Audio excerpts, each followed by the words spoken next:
is leaving his post. We've gotten that news just a short while ago. Joining me now is Colorado Democratic Senator and member of the Intelligence Committee, Michael Bennet. Senator, your reaction, sir, to Mike Waltz leaving the administration following the Signal debacle, or do you believe there's more to it? Oh, I think there's more to it. I think it is an extraordinary moment that even Donald Trump is admitting that he can't sustain a national security advisor's presence who had the bad wisdom of sharing a signal chain with Jeffrey Goldberg. I think it's probably the case that what President Trump is maddest about is the fact that he shared it with a reporter from The Atlantic. The real problem is that Secretary Hegseth, the Secretary of Defense, somebody who should never have been confirmed to begin with, shared battle plans and classified information on that signal chain with his wife and two brothers, among other people. So I agree completely with the senator from Illinois. He should resign as well. Do you think that is possible? It has also been suggested by Democrats there in the Senate that the reason Mike Waltz is out, part of it, a contributing factor, would be to try to shield Pete Hegseth, at least for a while, that he's taking the fall, a fall that potentially Pete Hegseth, some believe, should be taking.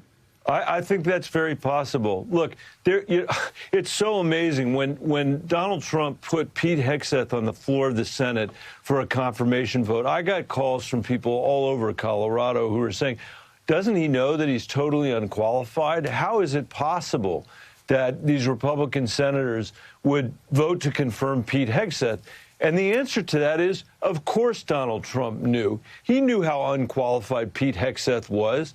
He knew that he didn't have the temperament or the experience to be Secretary of Defense, but he wanted to force the Republican senators to walk the plank on Pete Hegseth to show that they were so loyal to him, that is Donald Trump and his cult of personality, that they would be willing to vote to confirm somebody like Hegseth. Don't forget, I think Donald Trump had at least 5 secretaries of defense in his first administration because none of the people would be subservient enough to Donald Trump. All of those people, to one extent or another, believe they had a duty to the Constitution and a duty to our troops. In Pete Hegseth, he found somebody whose loyalty is only to one person. That's Donald Trump. And I'm sure that President Trump believes that somehow he'll put this crisis behind him by throwing Waltz over the side. But I don't think that's going to work. Senator, are you hearing anything, whispers behind the scenes there from your Senate Republican colleagues, those who opposed Pete Hegseth audibly, vociferously before the actual confirmations hearing, saying there was no way they were going to vote for him? Susan Collins comes to mind. I mean, what kind of a position does it put them in today? What are they saying? Well, I think it puts them in a terrible position, and we have to continue to work and work and work to make sure the American people know how crazy this is. I mean, they have said that it's not classified. They have said that it wasn't battle plans. I hate to say this in a sense, but as a member of the Intelligence Committee, I've rarely seen anything as classified as what Pete Hegseth put out in that signal chain. And I believe these drumbeats are going to grow and grow and grow. And you know, you've seen President Trump said there's no way Waltz is ever going to be ejected by his administration. Now he has been. And I think Pete Hegseth will not be far behind.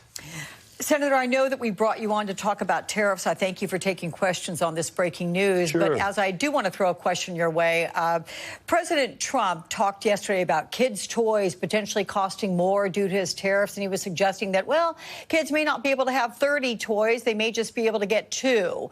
The Senate yesterday, as you know, rejected a bipartisan attempt to undo the president's tariffs. Democrats knew this measure would never pass the House.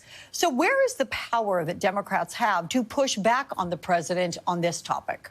I think that power is actually coming from small businesses all over our country that are banging on their members of the Senate, Democrats and Republicans, to say we've got to stop this irrational tariff war. There are a lot of us who think that a targeted strategic approach with respect to China makes a lot of sense. But taking on the entire world at once has meant that this has been a tariff war actually among our, against our allies, but also against American businesses.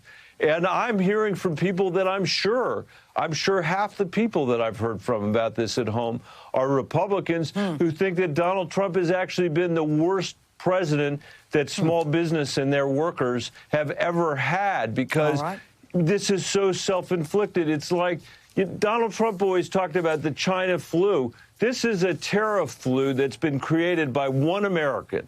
That's Donald Trump. And he is destroying our supply chains as a result. And I think we've got to push back, and we will.